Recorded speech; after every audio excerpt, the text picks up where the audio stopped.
Lazare ressuscité ne sera plus malade. Attends, quand tout semble fini, Dieu commence. Quand les portes se ferment, quand les hommes ferment les dossiers, alors Jésus ouvre la porte au miracle. Bienvenue sur Café Golgotha. Aujourd'hui, une seule question va te confronter, te réveiller et peut-être changer ta vie. Crois-tu cela? Aujourd'hui, je vais te parler d'une histoire que tu connais sûrement. Mais écoute-la comme si c'était la première fois. On envoie dire à Jésus, « Seigneur, celui que tu aimes est malade. » Pas un inconnu, pas quelqu'un de lointain, mais celui que tu aimes. Et pourtant, Jésus ne se précipite pas. Il reste encore 2 jours sur place. Et pendant ce temps, Lazare meurt. Humainement, c'est incompréhensible. Pourquoi attendre quand on a le pouvoir d'agir? Mais Jésus voit plus loin. Il dit, « Il dort, je vais le réveiller. » Lorsque Jésus arrive dans la ville où habitaient Lazare et ses 2 sœurs, Marthe et Marie, Marthe, voyant Jésus arriver, elle dit à Jésus, « Oh Seigneur, si tu étais ici, mon frère n'allait pas mourir. » Mais combien de fois avons-nous dit la même chose? Genre, « Seigneur, si tu avais agi un peu plus tôt, Seigneur, pourquoi c'est retard? Pourquoi ça traîne? Ces projets que j'ai, ça traîne. Le mariage que j'attends traîne. Le ministère que j'attends traîne. Ma situation traîne. Mon cas traîne. Ce que j'ai demandé, ça traîne. Et là, j'avance.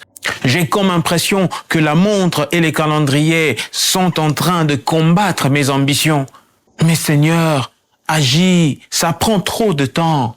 Depuis que j'attendais, depuis que je priais, depuis que je t'appelle, depuis que je jeûne, mais j'ai comme impression que tu m'as mis dans les oubliettes.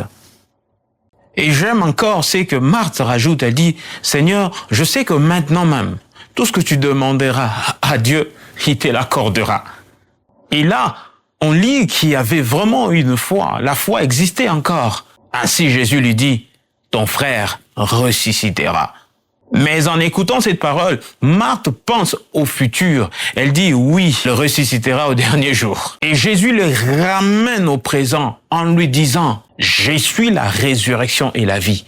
Et quiconque croira en moi vivra, même s'il meurt. Crois-tu cela? Voilà la vraie question.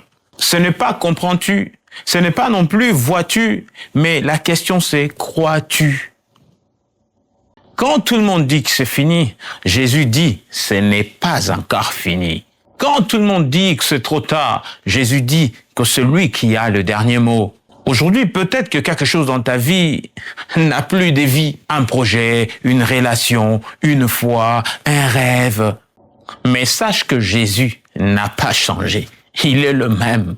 Et il est toujours la résurrection et la vie. Il vient restaurer ce que tu as perdu. Il vient redonner la vie à ce que tu as déjà enterré, les sourires que tu as perdus, la paix que tu n'as plus, la joie que tu as oubliée. Retiens ceci, Lazare n'est pas sorti du tombeau malade, mais il est sorti en très bonne santé et en entier. Il n'a perdu aucune de ses facultés. Quand Dieu ressuscite quelque chose, il ne la ramène pas de manière éphémère. Il ne la ramène jamais faible.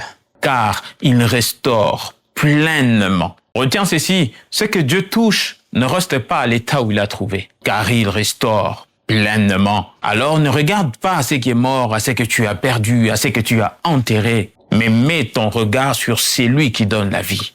Et réponds à cette question. Crois-tu cela? Et quand tu auras répondu, qu'il te soit fait suivant ta foi. Et c'est là, au nom de Jésus-Christ de Nazareth. Amen. C'était Café Golgotha. Merci de nous avoir suivis. Si ce message vous a touché, n'hésitez pas de laisser un commentaire, de partager, car par vous, une âme en détresse sera sauvée. Que Dieu vous bénisse.